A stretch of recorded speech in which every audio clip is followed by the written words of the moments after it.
จากงานคือทอดแต่หน้าอยากได้ยินเสียงคำจา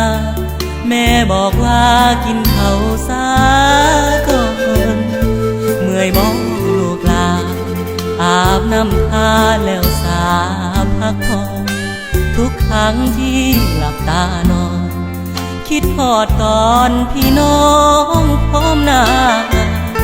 เหลียวมองข้างซ้ายเห็นแต่หูบย้ายไว้คอยเคียงคู่เตือนใจให้หูเป็นคู่เมื่อยามหลับตาล้มตัวลงหลังมือขวาจับผ้าห่มข้างฟ้าเงาใจของไห้ออกมาน้ำตาไหลมาเป็นทางอยู่บ้านเขาเกี่ยวเขาแล้วบ่เขาเงินเขาดอก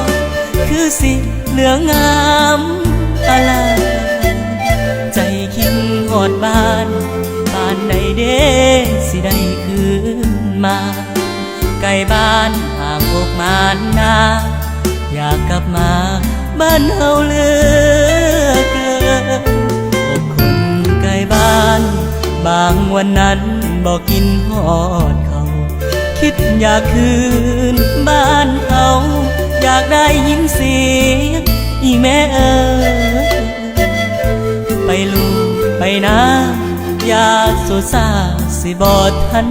เพิ่นทุกใจห่วงใยเหลือเกินถ้ามีเงินสิคืนบ้านเอา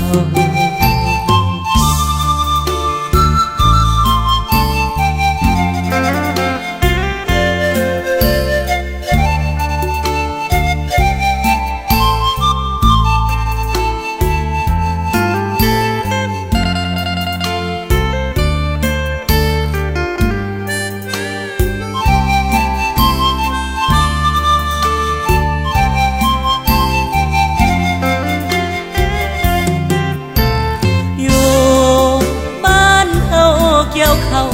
แล้วบ่เขาเงินเขาดอกคือสิเหลืองงามอะไรใจคิดหอดบ้านใดเด้สิได้คืนมาไกลบ้านห่างอกมานนาอยากกลับมาบ้านเฮาเหลือเกินอกคนไกลบ้านบางวันนั้นบอกกินหอดเขาคิดอยากคืนบ้านเขาอยากได้ยินเสียงอีแม่เอ๋ยไปลูกไปนะอยากสุสาสิบอดทันเพิ่นทุกใจห่วงใยเหลือเกินถ้ามีเงินสิคืนบ้าน